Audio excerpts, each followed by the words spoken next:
માંડવીનગર કોંગ્રેસ સમિતિએ આજે માંડવી પ્રાંત અધિકારીને આવેદનપત્ર આપીને ખેડપુરથી માંડવી આવવા માટે તાત્કાલિક ડાયવર્ઝન માર્ગ આપવાની માંગ કરી છે।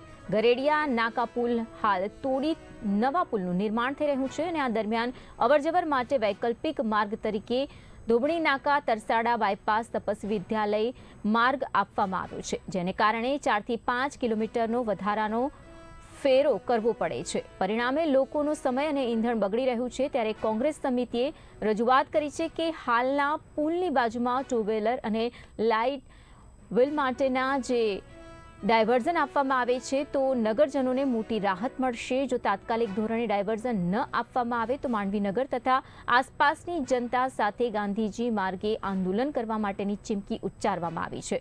આ પ્રસંગે કોંગ્રેસ સમિતિના પ્રમુખ મેહુલસિંહ ખેંગાર, મહામંત્રી સુરેશ ખટીક, તરુણ પારેખ, રસીદ ખાન પઠાણ, ખાલિક શેખ, મંજુ કુણબી સહિતના કાર્યકર્તાઓ ઉપસ્થિત રહ્યા હતા।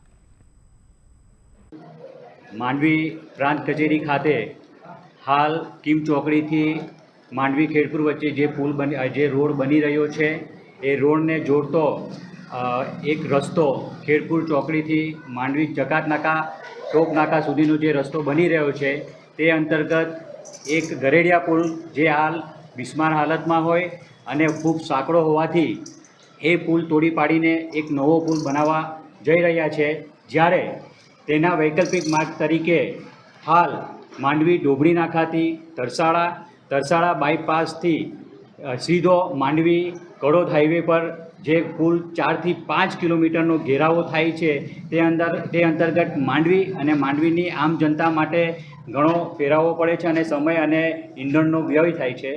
માંડવી ગામ અને આજુબાજુના ઘણા લોકોનો ફરિયાદો ટેલિફોનિક અને પરસ્પર મળતા અમે આજરાજ માંડવી નગર કોંગ્રેસ સમિતિ હાલ પ્રાંત સાહેબને જે પુલ બની રહ્યો છે ખેડપુર ખાતે તેના બાજુમાં હલકા વાહનો માટે અને ટુ વ્હીલ માટે ડાયવર્ઝન આપવામાં આવે કે જેથી કરીને માંડવી અને માંડવીની આજુબાજુના લોકોને પોતાના સમયનો બચાવ થાય તે માટે આવેદનપત્ર આપવામાં આવ્યું છે। અને જો હાલ ટૂંક સમયમાં આ રોડની કામગીરી જો નહીં કરવામાં આવે તો ગાંધી ચિંધ્યા માર્ગે માંડવીની આમ જનતાને સાથે રાખીને આંદોલન કરવામાં આવશે।